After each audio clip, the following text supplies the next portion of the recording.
मन भरने की चीज नहीं, इसका कोई बीज नहीं। मन भरने की चीज नहीं, इसका कोई बीज नहीं। है कोई तरकीब नहीं, है कोई तरकीब नहीं। है कोई तरकीब नहीं, है कोई तरकीब नहीं। मन तब चुप हो जाता है, मन तब चुप हो जाता है, ज्ञान हृदय में आता है।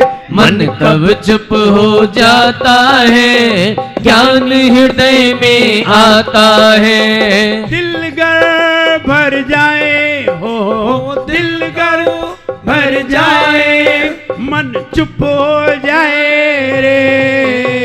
जीवन है पानी की बूंद, कब मिट जाए रे।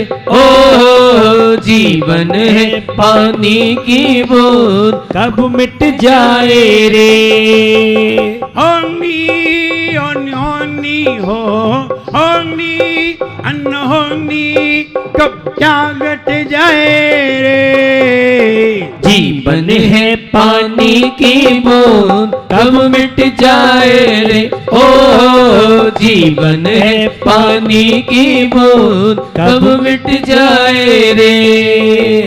मन भरने की चीज नहीं, इसका कोई बीज नहीं। मन भरने की चीज नहीं, इसका कोई बीज नहीं। है कोई तरकीब नहीं, है कोई तरकीब नहीं। है कोई तरकीब नहीं, है कोई तरकीब नहीं।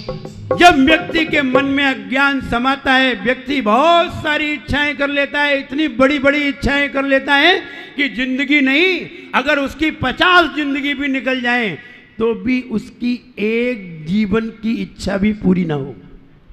इच्छाएं तो देखो, इच्छाएं इतनी हो सकती हैं कि तुम्हें 1000 जिंदगी लेना पड़े तो भी वो एक इच्छा पूरी नहीं होती। एक इच्छा कर लो, हम बताई दे रहे हैं। मेरे पास 500 लाख करोड़ पैसे हों, कर लो। अब ये तो बताओ पूरी कब होगी? इच्छा करने में कुछ जा रहा है? लेकिन अब आप विचार करिए, आपने इच्छा तो कर ली, लेकिन इसकी पूर्ति नहीं हुई तो तुम्हें मिलेगा क्या? जो तुमने इच्छा की और उसकी वो इच्छा पूरी नहीं हुई तो तुम्हें क्या मिलेगा? आनंद? क्या? चिंता, टेंशन, दुख, पीड़ाएं, उसी जुगाड़ में लगे रहोगे और दिन रात दुखी रहोगे। आदमी दुखी क्यों? इच्छाओं के कारण। आदमी चलायमान क्यों? इच्छाओं के कारण। अरे आंख में से आंसू तब आता है जब आंख में कुछ चला जाता है। पहले जाता है फिर आता है। नहीं नहीं, हमारी आंख में कुछ नहीं गया फिर भी आंख से आंसू आ रहे हैं। ऐसा हो ही नहीं सकता है कि कुछ जाए बिना आंसू आ जाएं। अरे कोई जरूरी नहीं है तिनका ही जाए, खोपड़ी में कोई बात भी तो जा सकती है। कोई कुछ ना कुछ गया जरूर होगा, वरना पासनाथ भगवान रो रहे होते। इनकी आंख में कभी आंसू देखा ही नहीं, क्योंकि इनके ना अंदर से कुछ गया और ना बाहर से कुछ गया, इसलिए बिल्कुल शांत बैठे हुए हैं, आनंद में बैठे हुए हैं। और वो व्यक्ति खुश है, वो व्यक्ति आनंद में है जिसने इच्छाओं को जीवित नहीं किया है। आज इच्छाओं का ही त्याग करना है, आज वस्तु का त्याग नहीं करना है, इच्छाओं का। वस्तु बाद में आती है, इच्छाएं पहले ही हो जाती हैं। स्वप्न पहले ही तैयार खड़े हो जाते हैं, साकार कितने होते हैं ये बात की है। एक व्यक्ति को एक व्यक्ति ने स्वप्न में ये देखा, स्वप्न में उसे कोई महिला जूते मार रही थी। जब जूते मार रही थी तो दूसरे दिन उसे बैंक जाना था, और जैसे ही बैंक में गया तो उसने बैंक में जाकर के ये बात कही, मेरा अकाउंट बंद करो। अजित भैया, वो बोला कि मेरा अकाउंट बंद करो। तो वहां का मैनेजर बोला कि तुम्हारे तो इतने बढ़िया अकाउंट हैं, बहुत सारे पैसे हैं, तुम क्यों बंद करना चाहते हो? नहीं नहीं, मेरा अकाउंट बंद करो। बोले कोई कारण? बोले कल हमने स्वप्न देखा था।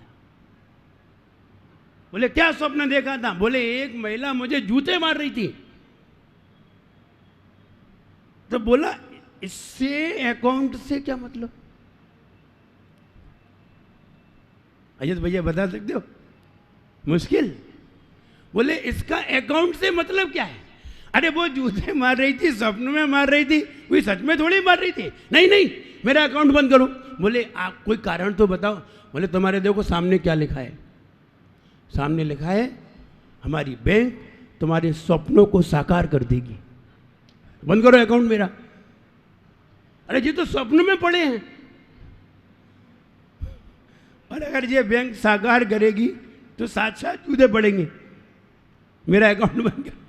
तो उसने कहा भाई साहब इसका मतलब ये नहीं है, इसका मतलब कुछ और है। हम लोभ के वशीभूत होकर इच्छाएं पैदा करते हैं। आप विचार करिए, लोभ पैदा क्यों होता है?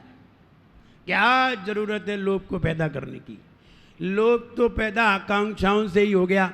और आकांक्षा पैदा क्यों हुई ये हमने नहीं बताया। ये तो बताया कि मानव आकांक्षाएं कर लेता है, मेरा बच्चा IAS हो, मेरा बच्चा IPS हो, मेरा बच्चा CA हो, मेरा बच्चा CS हो, मेरा बच्चा इंजीनियर हो, मेरा बच्चा प्रोफेसर हो, डॉक्टर हो, इंजीनियर हो, कुछ भी हो। इच्छाएं तो बहुत कर लेते हो, लेकिन इच्छाएं क्यों करते हो ये नहीं मालूम। हाँ, ये आज सुन लीजिए, लोभ आदमी क्यों करता है, इच्छाएं क्यों करता है? मूर्खता के कारण। इच्छाएं आदमी करता है मूर्खता के कारण, और लोभ आदमी करता है अज्ञानता के कारण।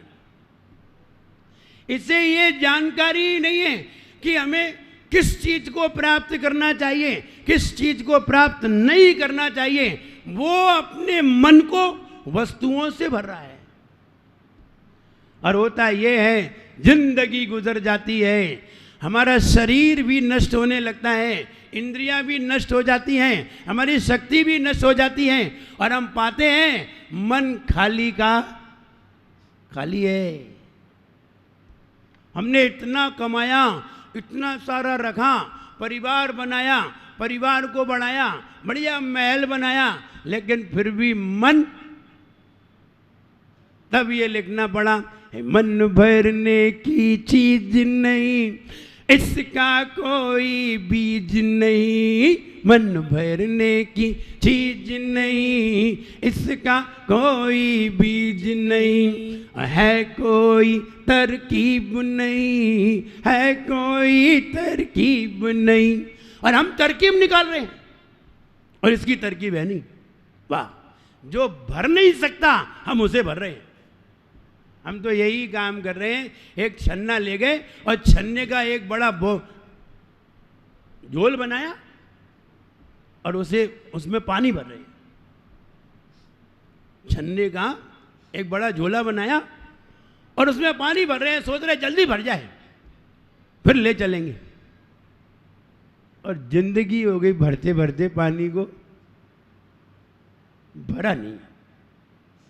बिल्कुल ऐसे ही जाली की तरह हमारा मन है, हम उसमें न जाने क्या क्या भरने में लगे हैं, और भरते हैं, और भरते भरते थक जाते हैं, पड़ जाते हैं, गिर जाते हैं, उठने लायक नहीं रहते, मर जाते हैं, लेकिन भर नहीं पाते।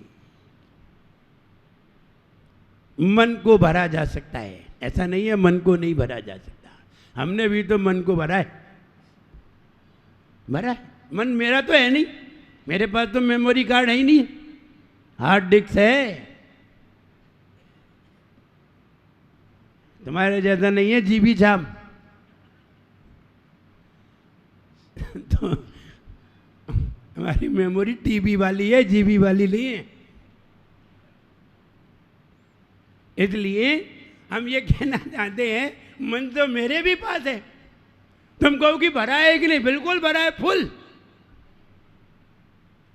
बिल्कुल फुल है, कहीं से भी खाली नहीं है। और जिसका मन भरा हुआ है वो खुश है, और जिसका भरा नहीं वो दुखी है, क्योंकि भरना है। काहे से भरोगे? अब काहे से भरे? ज्ञान तो हुआ नहीं, क्योंकि मन तो ज्ञान से फुल भरता है, और ज्ञान हुआ नहीं है, और अज्ञान रहा। अज्ञान से व्यक्ति के अंदर लोभ पैदा होता है, और ये लोभ से फिर वो मन को भरना चाहता है, निरंतर भरता रहता है। बेचारा अंत में फिर रोता है कि हमने भरा लेकिन भरा है ही नहीं, और रोता है, दुखी होता है। और इतना दुखी होता है कि जरा सी कोई चीज चली तो जाए। तुम जरा उनकी भी जिंदगी देखो जो जरा कंजूस हैं। मेरे पास एक जन आए, बोले मेरे सास ससुर इतने कंजूस हैं, ना खुद खाएंगे ना दूसरे को खाने देंगे। अब हमने कहा क्या किया जा सकता है? अब तो इंतजार करो ये कब जाएं तब हम खा पाएं। अब तो यही करना पड़ेगा, या तो उनकी समझ में आ जाए। तो उनकी समझ में नहीं आ रही, बोली अपार पैसा है, लेकिन हम बाजार की एक कचौड़ी नहीं खा सकते। समझिए, ऐसे भी लोग हैं, ना खाएंगे और ना खाने देंगे।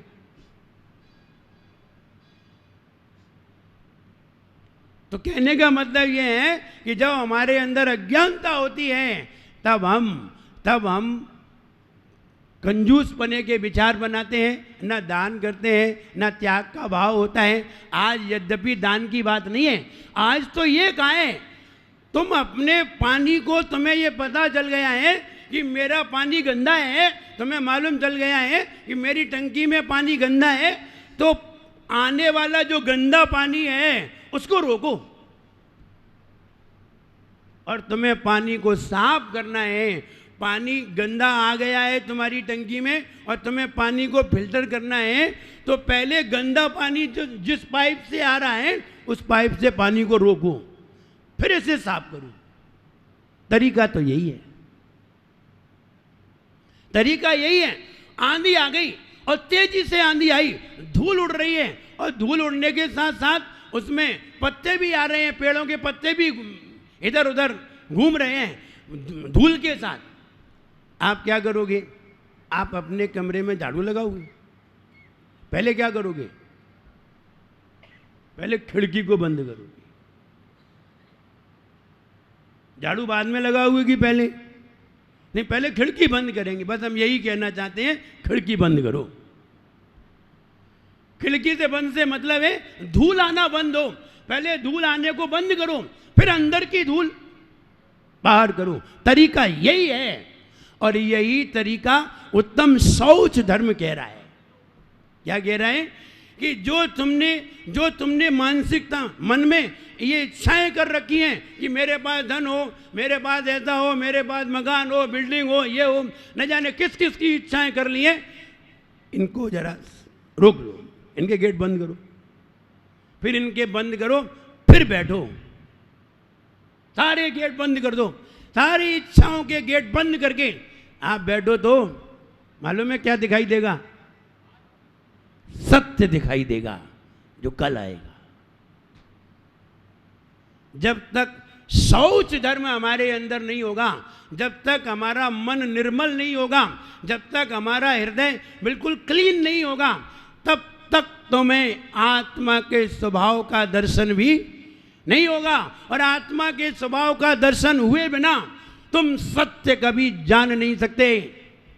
सत्य जानने के लिए पहले क्लीननेस पैदा करनी पड़ेगी। 1 रुपया, एक सोने का सिक्का तुम्हारा एक पानी के टैंक में गिर गया। एक सोने का सिक्का तुम्हारा पानी के टैंक में गिर गया। 5 सोने के सिक्के तुम्हारे पानी के टैंक में गिर गए। और पानी गंदा है, पानी थोड़ा सा गंदा है अथवा हिल रहा है, थोड़ा सा गंदा पानी है, और गंदा पानी पाइप में से आ भी रहा है उसमें टैंक में। अब आप क्या करोगे? आपको रुपया वो अपने 5 सिक्के निकालना है अथवा 5 सिक्के देखना है। किसी ने कहा इसमें 5 सिक्के पड़े हुए हैं, तुम्हें विश्वास हो जाएगा? दिख तो रहे नहीं, बताओ विश्वास होगा कि नहीं? 5 सिक्के उसमें पड़े हुए हैं, टैंक में 5 सिक्के पड़े हुए हैं, तुम्हें विश्वास हो जाएगा कि नहीं? दिख नहीं रहे हैं, जल्दी बोलो किसे विश्वास हो जाएगा?